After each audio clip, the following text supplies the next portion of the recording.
Alright, so this video is going to show, well, first off, you got the peak meter here. But so you can kind of see the peak meter going. Change the fonts. A little slicker looking, okay. But the new feature is the movable waterfall. So if I click over onto this signal here, the whole waterfall just moved with it.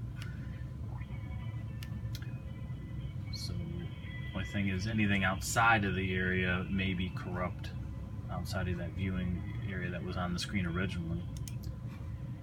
It might be black like that. But the whole idea is that just everything on the waterfall moves with it, rather than getting all the skewing as you move across the band. And down here we got temperature and voltage.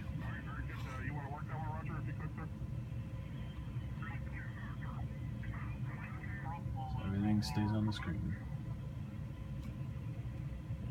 And it works for ARX1 and ARX2.